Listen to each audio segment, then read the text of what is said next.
everybody, it's Chris Eads, and online is Wootini, here with another Gay Gamer video podcast for you. This week I went to the movies. There was nothing new that I wanted to see. I wasn't that interested in The Mummy anyway, but then I saw that it was 2 hours and 15 minutes, and I was like, oh hell no. Like, something like this should be like 90, 100 tops, 100 minutes tops. So I was like, no thank you. And then I saw it didn't get the best reviews, so I was like, yeah, no, we're fine. I had originally intended to see something at the 19th Street Theater. I was going to go see the drama at 19th Street Theater so that I could walk up to PetSmart afterwards. It's nearby. But then I was reminded that Saturday was Record Store Day, and I said, oh, well, no, because there was a record that I desperately wanted to make sure that I could get.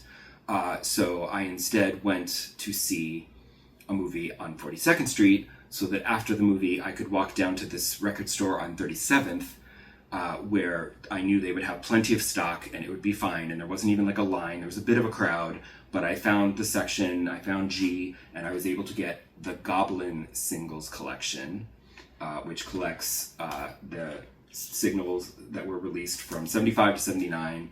Obviously, like the Deep Red and Suspiria that everyone knows, but then also some stuff that I didn't know. Like, Side A was stuff I knew. Side B was, like, new to me, which was awesome. So that was fun, and so that's great. So what I ended up seeing, to get to the point eventually, I will get there eventually, I ended up deciding that I was going to go see Hoppers.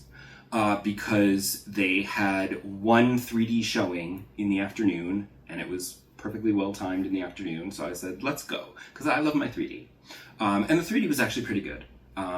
They didn't use it as much as they could have, but there were some really nice moments here and there, so it was fun.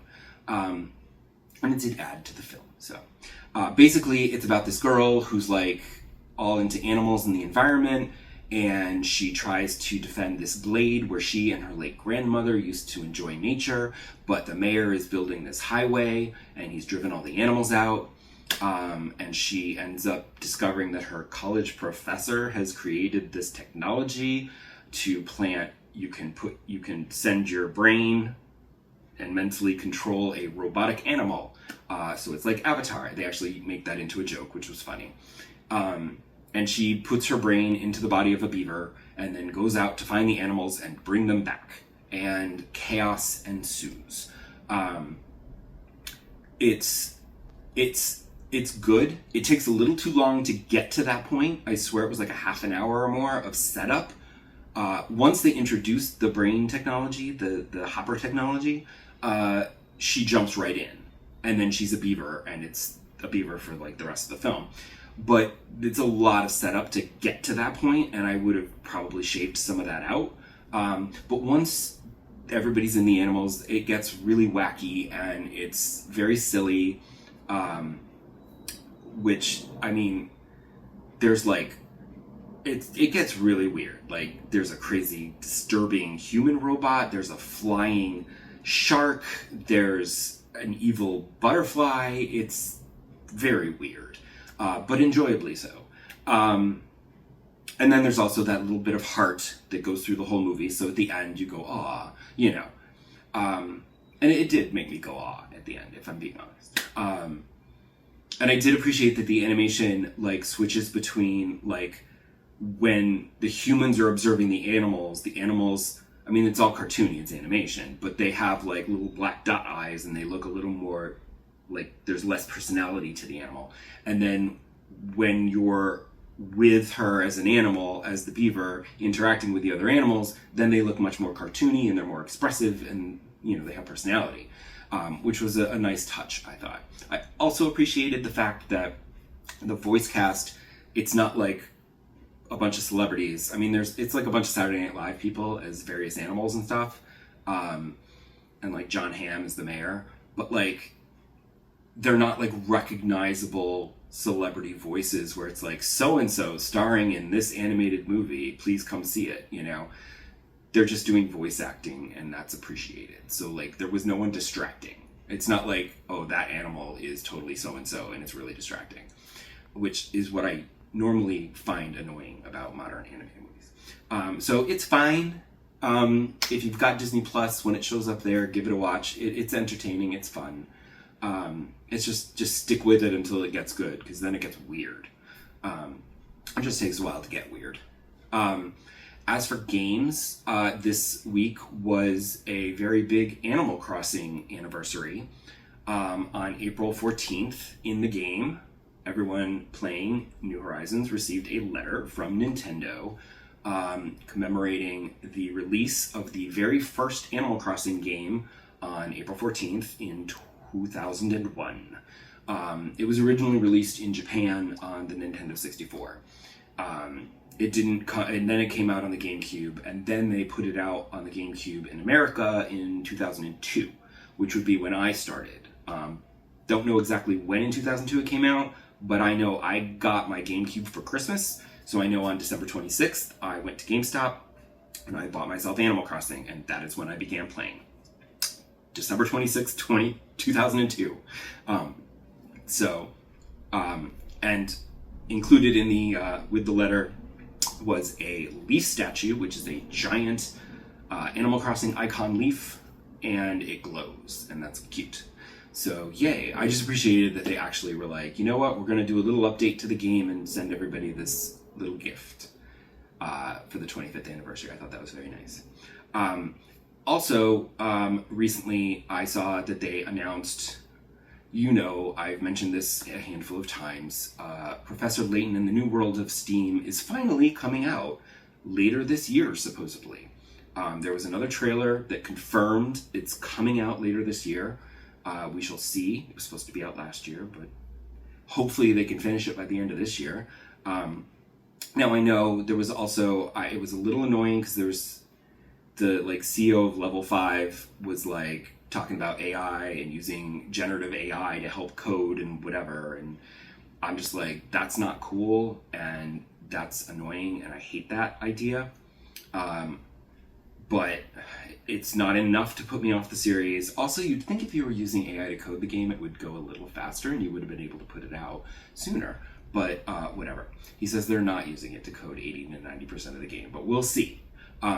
What it does mean, though, is that I'm not going to be buying it day one when it first comes out. I'm going to need to check reviews because I need to make sure that it's playable. Also, there's the guy who designed the puzzles for the original games died, so now there's this other group that's making the puzzles, and I just want to make sure the puzzles are still fun and good, and it's still the same. So I'll be waiting for reviews on this. Also, they announced that it's coming out on PlayStation 5 and Windows for the first time, which is crazy, but I'm still going to get it for my Switch because I've played all the other games on Nintendo systems, so I feel like let's just get this one on a Nintendo system as well. Keep the tradition going, right? Also, it's not a graphically intensive game, so it's not it's going to look that much better or play that much better on the PS5 than it will on the Switch. It'll load faster, that's for damn sure, but that's fine. Also, it'd be nice to have it portable, but not that I travel that much, but just in case, then I can play it wherever and get through some more puzzles. It's a good game for Portal because it's you're doing a puzzle and it's you could do a puzzle or two and you're not getting super into it and whatever. So it's a good portable game because you can play it in little bursts. So let's see. I eagerly await an actual release date someday. It'll just be nice to play something on my Switch though, other than Animal Crossing and my fitness boxing because everything I play is on PS5. For instance, segue. Disney Dreamlight Valley, where I did not make a lot of progress with Pocahontas' Friendship Quest because I became obsessed with finishing the exhibition hall. I did actually finish the Peaceful Meadow exhibition, got everything together for that, collected a lot of wood, and then there was a fucking Star Path duty that's collect 100 pieces of wood. I was oh my god, I collected so much wood over the past few days, and now you give me this? Rude. Bad timing. So I finished that, and unfortunately the reward for finishing the Peaceful Meadow is this really ugly outfit that I will literally never wear. So thanks. I will say that when you finish that's for finishing the whole thing. Finishing sections gets you smaller rewards, like little standees, and when you finish the fish, when you finish the fish section, the marine section, I guess, you get an aquarium. And I'm like, that's kind of cool. And I'm thinking I'm gonna I'll get like a room in my house and decorate it with like all the aquariums and like an underwater theme kind of thing with some Little Mermaid shit and whatever. Just so I could have a wall of aquariums. That'd be cool. But then I became obsessed with finishing the Dazzle Beach exhibition. And I'm almost done. I just need to build one more display, and I just need more red seaweed, and I've been fishing like a fiend and not getting any red seaweed, and it's really annoying. So it's taking a while.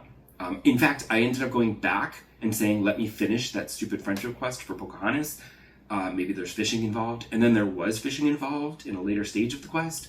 And I still didn't get any red seaweed. And I'm like, F you, game. But I did finish that friendship quest. And so now I can do another one because I've been upping her friendship levels in the meantime while working on the exhibition hall. So I need to focus on Pocahontas a little right now while I attempt to fish and collect seaweed. And then once I've got the seaweed, I can finish that and finish off the Dazzle Beach and then move on from there. With Infinity Nikki, I actually didn't play a whole lot, and then I did because later in the week I realized that I wanted to we're running to the end of this. There's a new update coming like next week. So as this update time was running out, I wanted to do this quest. Because with the second stage of the update, the second part of the update, there was a new story quest. And it wasn't until I was like almost done with it that I realized it's a permanent new quest that you can do whenever. I guess you just get like, there's limited time rewards if you do it like now. So I guess I got extra rewards. I don't know. But again, it was one of those, it was weird because it's like, oh, like let's go find the 3 legendary shroomlings, and like it's this whole story quest. And as with Nikki, it's either super weird or super dark. This one went super dark. This one went very like sad and talking about death and dying, and it's just, it gets a little heavy. But when I finished it, I earned the ability to use Domi Baba as a battle companion, which is fun. I love Domi Baba. I think he's adorable. But I never used the battle companion ability, so whatever. I haven't done any of it, so I'm not interested. So I may or may not ever invite Domi Baba to fight alongside me. But I did get the legendary hero outfit, which was like this cowboy thing. I'm not crazy about the cowboy hat. Also the fur boots are a bit much, but whatever. I was like, oh great. And I had plenty of material, so I crafted the whole thing and dressed in it. And it was fine. I was like, I can run around in this for a while. But then I was like, oh, but wait. There was that other outfit that I wanted that I was still missing like 2 pieces from. And I was like, you know what? Let me just, while I'm here, let me try to find them. I had to go online and look to see which 2 pieces I was missing. I was missing the necklace and the top, and I found where those chests were hidden. And then I went and found those chests, and I got those 2 pieces, and I had enough materials now at this point that I could easily craft them, and then I made the Mysterious Adventurer's outfit. Which I just thought looked really cool, and I'd always been meaning to finish. So, sorry, Legendary Hero Cowboy outfit. I'm running around in the Mysterious Adventurers outfit, because I like it better. So that's what I'll be wearing for the next update, unless the next update has some theme where I'm like, no, this isn't appropriate, I need to look like this. Because sometimes I like to dress appropriate to the theme of the new area where I'm adventuring. And then with Ghost of Yotei, I played a lot of Ghost of Yotei in the beginning of the week, and then I kind of went off, and I didn't have enough time to play it, and it wasn't until very later in the week where I got back to it. But at the beginning of the week, I did, in fact, do the final mission to defeat the Oni. And oh my god. So you sneak into the castle, and then you have to face him alone, no help. And the first part of the fight was bad enough, but then the second part, you're outside and he's all on fire and you can't block the flaming sword attacks and he's throwing flame everywhere, and I'm just like, holy crap. And you can't block them and parry them, and it's like so bad. And he kicked my ass. It was really bad. And like over and over and over again. And then finally, like, I don't even know how many times I had tried it. I got to one point where I got him down to like a sliver of health, just a sliver. And he got me. And I was like, motherfucker. And then I was like, oh shit, I have to make dinner. It was really late. So we ate dinner really late because I got obsessed with trying to beat the Oni and I just could not. And so I said, I'll go back tomorrow. And what's hilarious is that the next day, and I even was like looking online, like, are there tips and tricks? And online and like Reddit, people are like, what the fuck is with this boss fight? It's so hard. And it's crazy because I almost did this first. And this is it was so much harder than the Kitsune fight that I'm like, what the F? Like, if I had done this then, it would have been so much harder because I wouldn't have had like the extra health and like the extra weapons and stuff that I collected while going after the Kitsune. So it would have been even harder if I had done him first. But I'm like, Jesus, save him for last, really. But I looked up online and somebody was like, oh, use this. There's a charm that you can equip where it lets you steal your enemy's fire. So if he's got a flaming sword, if you parry it, you can steal his flame, and then he doesn't have flame, you have flame. And I'm like, that would be super helpful if such a thing existed. And it might exist, but it turns out I don't actually have that charm. I don't know where you get it, but I don't have it. And so after work the following day, I booted up my PlayStation, jumped right back into the fight immediately, saw that I did not have that charm, said, well, let's give it a shot anyway, and beat him on my first try that day. I don't know how that happened. I mean, to be fair, I beat him with a sliver of health, barely anything left. I had no spirit, no sake, just a sliver of health, skin of my teeth, but I beat him. And I was very happy, and I celebrated. So, yay. Although I will say that after defeating the Oni, it's not like with the Kitsune where there were like area quests that you could finish and then you had that nice little epilogue story moment with all the characters that you'd met. I didn't get one of those here, and there aren't like red areas to finish, so I guess maybe there isn't a story epilogue in this area after the Oni. I don't know. I don't see it. I don't see some things to do, so I missed that. I liked the little story moment. It felt like you'd finished a section. Here, it just felt like you beat a boss. You know, you didn't finish this area and clear it and make it good. So now I'm in this new area, doing random stuff. And speaking of difficulty, the difficulty level in this game is insane because as soon as I went to the new area that I hadn't explored yet, I wanted to start exploring it. And I immediately ran into a random encounter with a bunch of Ronin. And they had like big armor, and they like were kicking my ass. And I'm like, how is a random encounter with random Ronin this difficult? Like, what the F, game? So that was annoying. And then I found a dueling tree, and I was like, ugh, fine, let's try it. But then the dueling tree, like, it took me 2 tries. I died the first time, but the second time I beat him. And I'm like, okay, fine. And I'm like, that wasn't that bad. Those fucking random Ronin were harder than this. Even though they didn't actually kill me. They were just doing a lot more damage. It was annoying. So, and then I found a shrine. I'm just doing random things, you know. I'm not going for the main quest yet. I'm trying to, like, look around and find stuff. And then last night I was doing the shrine quest, which was annoying because halfway through you go through a tunnel and then you come out and it's, like, pitch dark and then it starts raining and it's, like, really tricky platforming and jumping and swinging and everything, and I'm like, I really would have preferred to do this during the day when I could see where I was going and what I was looking at, but they make you need to do it in the dark. But when I did eventually get to the top, the reward was a charm that makes parrying easier, and I'm like, oh my god, yes please, and I immediately equipped that. I dropped one of my arrow ones to put this in because I was like, I could have used that at the beginning of the game. I don't know why it's all the way over here, 40 hours in, but thank you for that. I will enjoy that now. Hopefully it'll make a difference and I can parry better, because that's very important in this game. And so that should have been like the very first shrine that you attend. Should have been that charm, but whatever. This has been a really long episode, and I apologize, and I'm going to shut up now, and I'm going to let you go, and I'll see you back here next time. Bye!